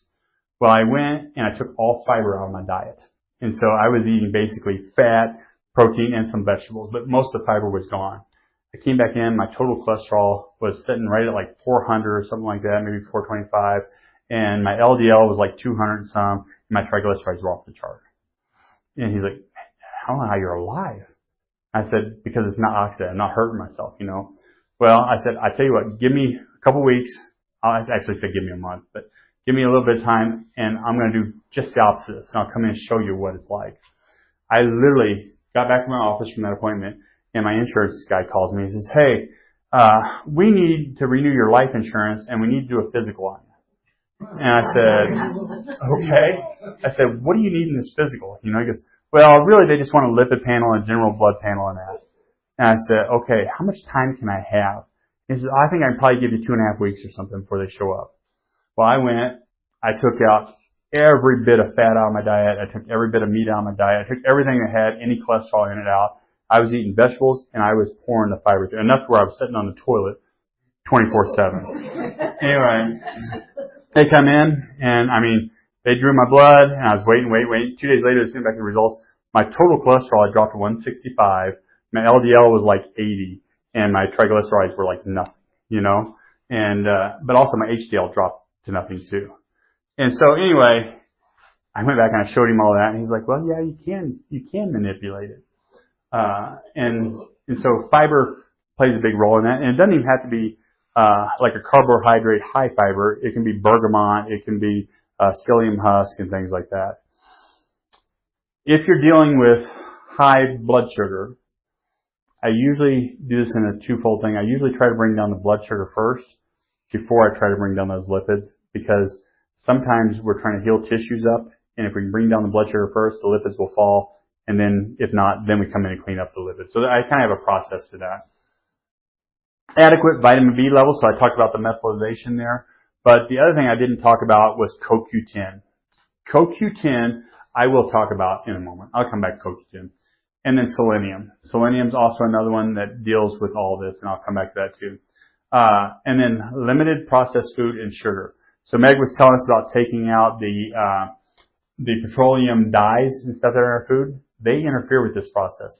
When they get into the arteries and they go in instead of LDL, they oxidize automatically. So a lot of this stuff we're seeing oxidized that we're blaming on LDL is a lot of this fake stuff that we're putting in. The heavy metals, I probably didn't say it enough when I got to it. I'll talk about it again in a second. Heavy metals cause things to rust faster in your body. They carry extra electrons. They carry less things. So when you get the mercury, whenever you get the cadmium, you get the aluminum, you get the lead and all that, they get into the mitochondria and it gets in the way. It just starts clogging up everything and then they oxidize and rust. So the heavy metals do that too. Stress. Everybody has stress and it's part of life. I've done classes on stress and things. A lot of stress issues come back to other issues, maybe magnesium deficiencies, things like that you can. But life happens and you do have stress. If you don't take time for yourself and rest, you basically start to rust. The reason that happens is you start turning up the hormones in your body. You start turning up cortisol. You start turning up thyroid, and your body starts running faster. And it says, oh, you need to get away from the tiger. You got to get away from the other tribe. Still thinks we're primitive men. Well, eventually you get away from the other tribe. Eventually you get away from the other things, and you take a break. Well, now we just keep running 24/7. We don't give that. We're looking at Facebook. We're worrying about other things, and you're not taking that break to clean that up. Well, when those processes speed up too fast, it's telling that mitochondria to basically turn up the switch and put more power out. So normally, in normal life, you put out power, you rest at nighttime, it cleans out the debris, but all of a sudden you turn the switch to full power, and the sewer workers and everything else can't get the debris out fast enough, and eventually you have a problem. So maybe you go 10, 20 years, and stress hasn't been a problem. You're like, no, I handle stress. I'm good. I like to work under stress. I like it. Well, until the mitochondria get clogged up, and then you rust, and you have problems. Sleep. So sleep is essential for mitochondria. So whenever they talk about sleep in general, this is probably one of the big issues that it does. When you rest and you turn down the throttle so the power plant's just barely running, it gives you all that time to get rid of all that stuff out of there. And so if you don't get adequate sleep, you're going to have a problem. So that sleep gets rid of the rust is what that says. And then again, now we're talking about exposure. These things, the pollutants, the smoke, excessive sunlight will do it too. Excessive sunlight kills mitochondria. So that's really where you start getting sun cancers, things like that. UV can come from other sources too, but that's the main one. I put toothpaste on here, and most people would freak out about that, but when I did the heart health one, I said most of your nitric oxide is made by the bacteria in your mouth. They actually start breaking down stuff in your mouth to make it. So if you're a person who uses mouthwash all the time and stuff, you're killing out those good bacteria. And I had a guy in particular that had extremely clean mouth and had all kinds, he actually was, what do you call it, when you flip light switches and everything, OCD. And he would clean his mouth all day long. He would pull over his car and go to rest areas and stuff and brush his teeth because he had a problem. the guy had the worst circulation in his entire body that I'd ever seen. And I worked hard to get him toothpaste that wouldn't kill the bacteria, more just a scrub and everything. And actually his health got much better. Proton pump inhibitors. So, your omeprazole, things like that, kill out nitric oxide producing bacteria too. So they kill it out and they don't allow it to run. You have to have really strong acid in the stomach so that it gets neutralized going in the small intestine, and then you get good bacteria which produce nitric oxide. So those are a couple of little goofy things that are kind of independent of other stuff. What are those again? Let me go back. Proton pump inhibitors, they're antacids. Okay. Antacids. So omeprazole, antacids, things that keep you from producing acid in your stomach. So it's better to neutralize the acid instead of stopping you from producing it. Yeah, and there's better ways. There's better ways to do it than Tums. I did a whole thing on digestive health, and basically, a lot of people that have an acid reflux is because they have too low a stomach acid. So you have a valve at the bottom of your stomach. When it gets so acidic, it gets down to a 4 pH, which is acidic. It opens up and lets all the food out. If you're sitting in here, especially as you get older, you don't produce enough acid, it gets down to a 5, and it kind of trickles out. Well, the problem is acid on anything it sets on bubbles. So it bubbles. So a lot of times if you take a digestive enzyme and you take it with your food, it helps get the pH down to 4 real quick, break it up, opens up and gets it out. So a lot of times doing just the opposite of what you think is a catch. The only time you do different is if you have burning in your esophagus and we got to fix it. So usually we give you a digestive enzyme, you get your food digested, it gets out of your stomach, then we give you something to neutralize it. Is that like pantoprazole? Yeah. Yep. Okay, that's that slide. So really, what do we want to do right off the bat? We want to give fiber-rich foods, and this can be a non-absorbable fiber, so not one that's carbohydrate, or you can put in things like sweet potatoes. You can put in brown rice, quinoa, oatmeal, things like that are perfect for doing this. Also, just taking a fiber like bergamot or psyllium husk, they work well for that. Then we want to get in our antioxidants. So your vitamin C's, which you get in fruits and in many vegetables too. Vitamin E, same way. Selenium is a mineral, which helps out with this too. CoQ10. And then there are two different algae. They're algae that grow, and you can use those, spirulina and chlorella. These actually pull out heavy metals. So they give you antioxidant power, but they also remove heavy metals. I take both those. That's actually what I used to pull out the heavy metals, and then I went back and tested. And over about a 2-year period, dropped them down to within safe normal ranges. And then support your mitochondria. Your vitamin B levels again. I talked about that methylation process. If anybody in here is taking cyanocobalamin, so if you look at your B12, if you're getting cheap B12, which I can't tell you how many patients of mine, I'll tell them they need this B12, and they go out and they buy cyanocobalamin. Cyanocobalamin means cyanide fastened to B12. And the stores sell like crazy. If you're paying less than $15 probably for your B12 vitamin, you're getting poisoned. It's a real thing. They're probably giving you folic acid, which most people can't break down. They're giving you cyanocobalamin. So they're actually making you rust. And that's the one that's hard to find. It's a little more expensive. I have it here. You have to see me sometime. It's a good one. Yeah, because it's important. He will. I have that one. I will say this. In the world, even for myself and my vitamins, I try to see, okay, what's the best out there? And then here's the price tag on the best. I say, okay, what can I get away with that I'm still healthy? And I get this, and I used to run my own supplement company. I used to make supplements, and it was always one of those things where I want the best that's affordable. Because otherwise, I have patients that will spend, thousands and thousands of dollars on supplements, and we could have taken care of it for $200 or $100 or something. And it's a big difference. So, usually if I say this is what you need, where it's like people come in taking vitamin D, you should never in your life take vitamin D without K2 with it.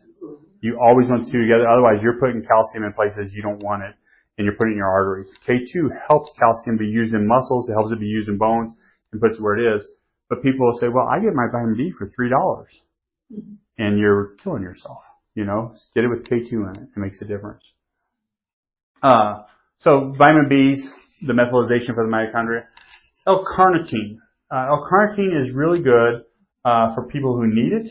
It helps clean out the mitochondria. A lot of people don't need it. It's an amino acid. It works well. When I do genetics, probably 1 out of 3 people need L-carnitine to do this. And I see it in there. Otherwise, it's kind of an insurance policy. You don't necessarily have to have it all the time if you don't have genetics, but if you know you have those genetics, you need it.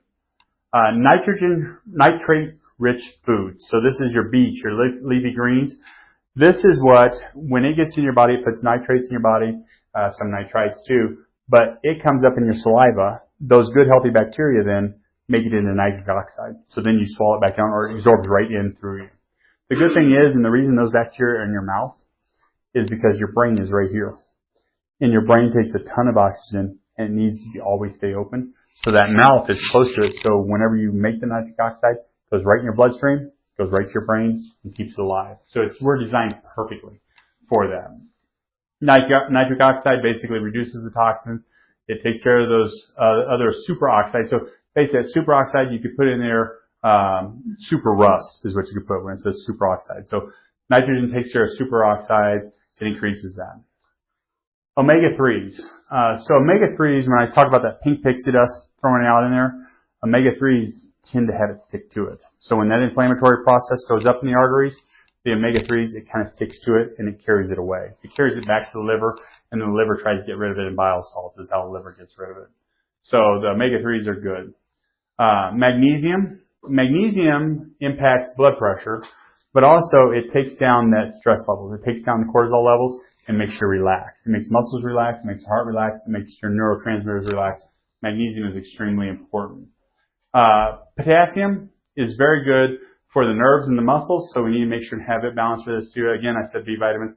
Water. If you don't have water, that lymphatic system gets thick. If you don't have water, you don't clean up those cells. And so all that coal dust, everything around that powerhouse is just staying there, and it's there. People that drink water are healthier, much, much healthier. Vitamin D. Vitamin D is crucial in making nitric oxide.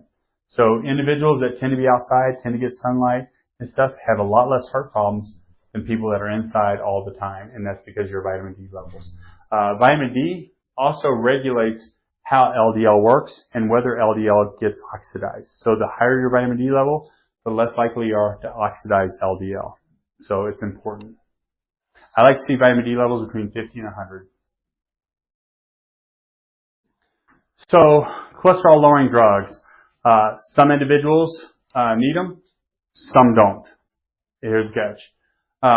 If you're not going to make lifestyle changes, if you're going to eat like crap, if you like your popcorn and ice cream at nighttime, you're not willing to give it up, we need to get you on a statin drug because you're going to rust, you're going to have problems, and we need you on it. That's what it comes down to.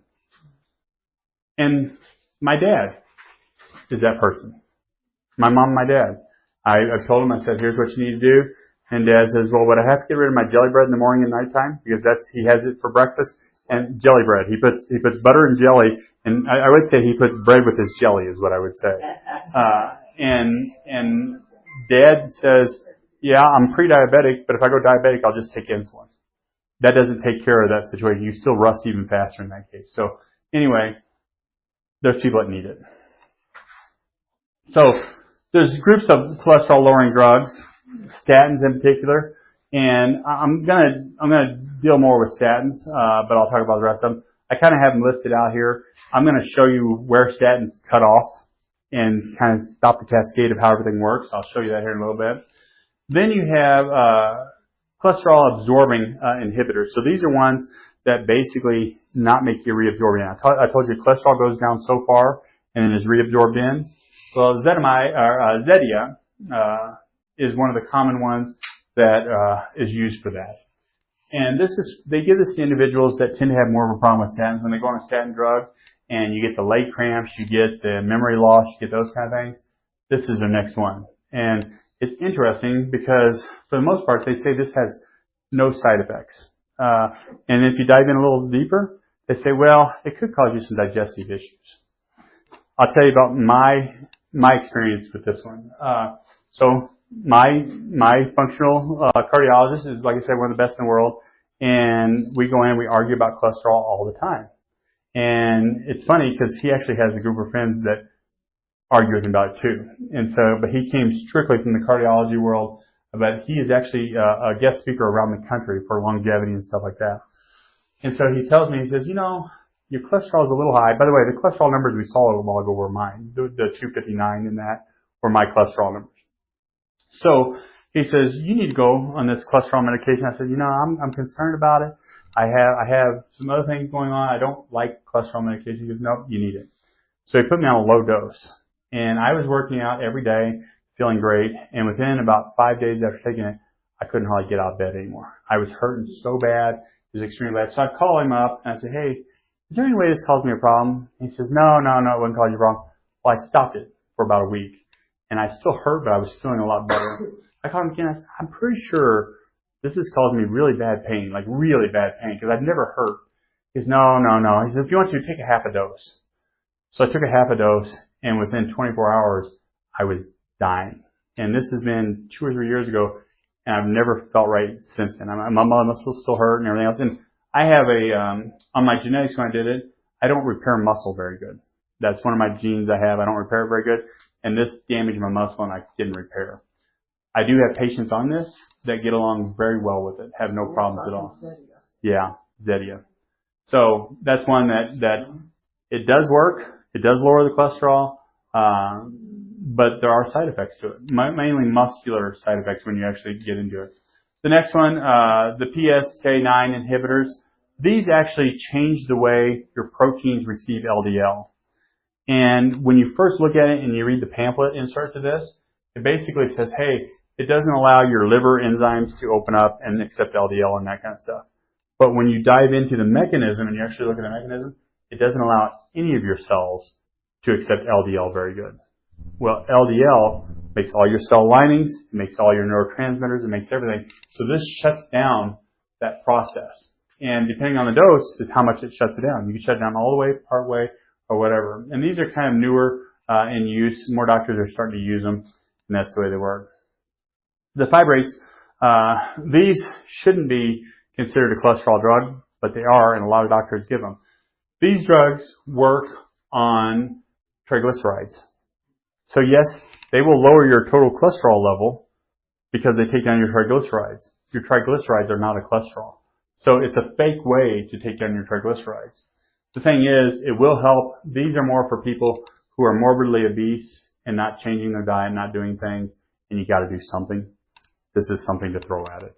The problem is triglycerides play a role too. Your brain uses a lot of triglycerides to basically function and work, and so when you start taking this down, you see more dementia and things. The main set of drugs that I wanted to just go over was statins. I stole this from, I think it was Midwest Doctors or something like that. This picture over here. But if you look in the overall cascade of all the chemicals and all the things your body makes, this is where statins come in and they stop this whole cascade of going on. And, when doctors talk to people about cholesterol, they're like, well, the statin just cuts out the cholesterol. Oh, and by the way, you may need to take some CoQ10. If you have some leg cramps, take some CoQ10. CoQ10 in particular is one of the things that makes you build back cardiac muscle. If you've had a heart attack, if you've had vascular issues, CoQ10 is one of the most important things to do in there. And after you're 20, CoQ10 begins to slide. It takes a downhill slide. It's less and less and less. By the time you get to be about 70, you're not making much at all. Some people have genes, when I look at their genetics, where they don't make hardly any anyway. And so then now if you put them on a statin, you probably just give them pretty quick death sentence actually. So that's important to know. But as you come down through here, if you look through the cascade, it becomes really important because you start realizing that a lot of these things make vitamin D. They make CoQ10. They make vitamin K2, which helps you get bone growth where it should be, keeps you from getting atherosclerosis. So if you take a statin, you're likely to have less vitamin K2, and doctor doesn't tell you to take it. You hardly ever hear it. You maybe hear CoQ10, but they don't tell you to take K2, which then keeps you from having hardening arteries. They also don't tell you that you have a bile salt issue. So now they go on a statin drug, now you're having digestive issues. You're starting to have acid reflux. You're not digesting fat properly. You're starting to have a swollen belly and everything. It's because of where they're cutting it off at. So now we come on down. This one here, the NK beta, is basically used to activate your cells, your T killer cells. This is the one that keeps you from getting cancer. So as soon as you cut this off, your likelihood of getting cancer starts going up. So we see that whenever they talk about LDL being lower, and they're probably missing the point. This is probably actually where the problem is. This one here, the terpenes, you're actually, when you cut it off, you can't make antioxidants anymore. So you can't clean out the oxidative LDL that's in you when you start taking it. So you start seeing this whole cascade of things going on. And that's just the beginning of the list. If I go down through each one of them, there's different things in here that are cut out as we go down through here. The tau proteins. So whenever you cut off the proper tau proteins, you'll hear them talk about within Alzheimer's, and they do an autopsy on somebody. When they do the autopsy, they're looking for these proteins in particular and to see how they're folded. When they're folded correctly, your brain is working properly, there's no problems. When they don't fold correctly and they get aggregated and they get stick together, you get Alzheimer's. Well, whenever you take a statin drug, you basically begin to get abnormal aggregation of these tau proteins. They start to stick together. So if you have a genetic propensity for Alzheimer's, this is probably not the way to go. It's gonna cause you a problem. Now, whether you get killed from something else or this, it's causing a problem. Whenever you get down to CoQ10, CoQ10 is an energy production for the mitochondria. It's an antioxidant that cleans out the rust, but it also repairs cardiac tissue. It also repairs brain tissue, those kind of things. So now, what do? You test. So the lipid panel is important. I think the most important thing on the lipid panel when you look at it is that ratio of total cholesterol to HDL. That's really what you want to see. When you're looking at that, everything else is subjective because I got to say, okay, when did you have your blood drawn? What did you eat the day before? Did you exercise? So I have people that will go and I'll tell them, I want your blood drawn between 9 and 11 hours. And I don't want you to eat anything, but you can drink water. And they come in and we draw it and their triglycerides are through the roof. I say, okay. What did you eat yesterday? Okay, nothing. Okay, everything's good there. Did you go work out before you just came in here? Yeah, I worked out at 5 o'clock in the morning. Well, they were breaking down fat and triglycerides went high. So if you don't know what to do when you're reading a lipid panel and you're a doctor that prescribes statins, it'd be rare that you'd have somebody in your office that you wouldn't prescribe a statin to. It'd just be a rare thing. But that ratio of total cholesterol to HDL being under 4 is really a pretty good measure when you look at all the studies. A comprehensive metabolic panel, I like to look at the liver enzymes. What's going on with the liver? If you have a liver problem, your cholesterol is going to go high because it's trying to repair stuff. So if you have a liver problem, I'm not worried about your cholesterol levels yet. Let's take care of the liver problem, then we'll come back and look at that sometime. That makes a big difference. And also, your comprehensive metabolic panel has your glucose levels in it. I can see what your glucose levels are at this moment, and it tells me a lot. Your A1C is basically a test of long-term glucose. It's looking at it. There's debates of whether it's like 28 days, 42 days, what it is, but that makes a difference. You can run oxidative LDL tests. They're fairly expensive, I think like $200 or so, but it would give you a good idea. If somebody came in and they didn't believe me from everything else I was telling them, that's the test I'd run just to say, hey, let me prove a point to you. And I ran it, mine's low, and so I'm not worried about it. CRP, high sensitive CRP, this is just a general one to look at inflammation. If our CRP is way off the chart, our blood sugar is up, our A1C is up, you know what? If you're not going to make changes, my recommendation is go get a statin drug because at least it's going to keep your most immediate thing you're going to have. If you have a high A1C, your CRP is up, you're going to have a heart attack, you're going to have something like that. That's going to be your death thing there. So let's go get a statin drug because that's going to at least help that situation. So there's a time when you need it. The FMB test. This is a test I like. It's not cheap. It's like, I think it's like $600, $700, $800, something like that. But this test tests you to see how well you're doing antioxidating. So if it cleans out if you're getting antioxidants in, if you're not oxidating correct, It tests your mitochondrial level to see are they operating correctly. It tests for your heavy metals to see what heavy metals are in there. It tests all your methylation vitamins to say, okay, I'm methylating properly. So my people that are extremely into health and want to live longer and do stuff, they do this test, and we come in and we actually lay out, this is the vitamin you need, this is what you need here, this is what you need here. Okay, we got to get this heavy metal down here.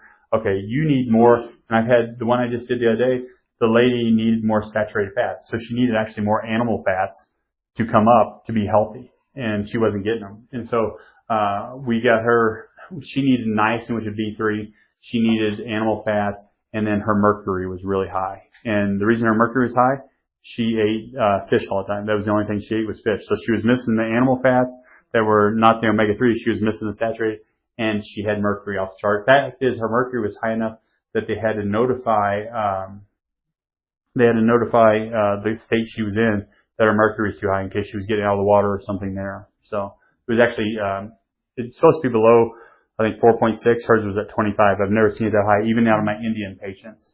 So we test vitamin D. If you get that vitamin D up to 50 to 100, you don't want it over 100, you start having bone problems. Keep it 50 to 100. You clean out debris, you clean out stuff really good. It's important to be there. Always get vitamin D with K2. We check the methylation genes with the gene work we do, and you're born with it. That doesn't leave. So if that's always been a problem, and you tend to have, maybe you did good up until your 20s, 30s, 40s or so. Well, it depends on your gene combination. After a while, things just don't work as good. So if only half your genes are working anyway, and you make it to 50, and now you're like, man, I hit a wall at 50 and I'm falling off. If we come back in and see that gene and say, oh, we just have to give you B6. All of a sudden we pop it up, you feel 10, 20 years younger. So that methylation genes are a big deal. Homocysteine levels. Homocysteine is a byproduct of the methylation pathways. When it is off, and your B vitamins are off and methylation off, it creates inflammation real quick in your arteries. So you can come in, look at that homocysteine level and say, okay, we need to do something about B vitamins. So you say, I don't want to do this, I don't want to check the methylation, I don't want to take B vitamins. I say, okay, let's run a homocysteine level. If it comes back normal, I say, we don't need to worry about it. It's saying that you're not having a problem with that, we're fine. If it comes back and it comes off, the first thing I'm going to do is put you on a B12 because that's the most common. But then I'm going to say, let's do this other testing and clean it up. I didn't talk about these. APOB. So when we were talking about LDL, and I said there was a protein on that. It was a protein and a lipid, and they call the whole conglomeration LDL. The protein on that is APOB. Some of your medical doctors, some of your cardiologists nowadays, they come in and they test APOB to see how much LDL you're carrying around. Because now they're targeting just perfectly that protein. That is a good marker, but it still doesn't tell you if it's oxidized. So it's kind of like testing LDL. It's just a little more accurate number than that. Thoma. Thoma is a ratio that tells you whether you're insulin resistant or not. So if you have enough insulin to take care of the blood sugar you have in there. You want to see this ratio fairly low. You want to see it low. If it starts going up, it means you're eating more sugar than you can handle, and you're going to have more oxidative rust. So we usually run a comprehensive metabolic panel, and which gives us our glucose, and then we run a fasting insulin, and I do the calculations, and I tell you, hey, you're looking good, or we got to do something about this. Lipoprotein A. This has to do with your this is kind of how we talk about the APOB. This kind of has to do with your HDL numbers and how it plays out too. Then PI percentage. PI percentage has to do with when your heart beats. It has to do with the variation of oxygen being carried when the blood's going and when it's not. So you go, boom, it's measuring the blood between the two to say, okay, you have a good percentage, you're carrying enough oxygen. If you're not carrying enough oxygen here in this time period, it's a good relation to what's going on with the nitric oxide, what's going on with hardening of the arteries and that. And that's one we do. When people come in for an initial exam, we put the thing on your finger, and that's what we're measuring. We're measuring that, and I Ashley gives me notification. If it comes back low, I do a series of other tests to see what's going on. People that have watches, iWatches and stuff, if you have a thing on it, you click on it, you can see heart rate variability on there. And the greater your heart rate variability, the better all these things are functioning. So a lot of people say, well, what's normal? Normal is you want to always get it better. You don't want to lose ground on that. That's kind of what you want to do. You always want to say, I'm getting more activity. I'm getting my heart rate up. I'm getting it down. I'm checking it where it is. The heart rate availability, that's how it's usually measured. Oxygen saturation, we do that at the time we do the PI percent, and we put the little finger on your finger. You know, you don't want to be dropping down below 90. I really like to see you 92 or greater. If you get down below 88, you're going to be having some issues in there. It's not a good situation. And then we run a very simple, it's called a 3-lead EKG here in the office. It's mainly just catch it in case you're dying, but it's Cardia. We use Cardia to do it, and I don't know if anybody's ever seen that, but it's a little credit card. You put your fingers on it, it goes to your iPad or your cell phone, and basically it just gives me whether you're in AFib, if you're having any kind of sinus arrhythmias, that kind of stuff. But we do that. So these are kind of things we do in the office to say, okay, where are you at? And I will say there's people out there that come in like, oh, I'm never going to statin drug, never do that. And I try to give them a diet plan. I try to change up everything for them, and they don't do it. And after I see it's hopeless, then I say, okay, my job is to educate you. You need a statin drug. You know, there's times where if you came in right off the bat and you just had 5-time bypass surgery and you had a bunch of stuff going on, a lot of plaque and everything, I may say, yeah, listen to your doctor. Go on this statin drug. If you have symptoms, we're going to try and deal with them, or maybe we'll ask them to switch it. But let's go on it for a time period to kind of get this plaquing under control, and then let's see if we can get you out. We'll change your diet. We'll do all that. So it's one of those things where each person is an individual. You'd never hear Dr. Thoma say to a class, oh, all of you should stop a statin drug. You wouldn't hear me say everybody should be on one. Everybody's an individual, and maybe you need one for all the rest of your life. Maybe you need one for 2 months. Maybe you don't need one at all. It's different. That's why we test to verify. So, I just want to make that clarification again. Any tests for lipids or glucose or insulin should have a 9-hour fast with water only. That's kind of the gold standard on those tests.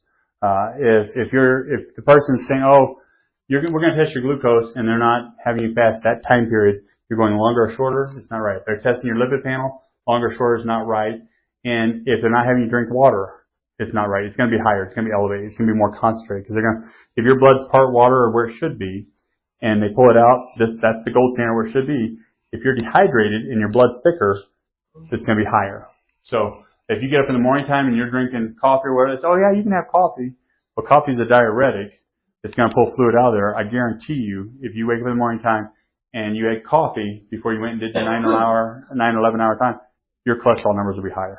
It'll happen. And it's probably only going to be 10, 20 points, but if you're sitting at 200 and they're happy, and you come in 220 and they want to put you on a statin drug, it's a problem.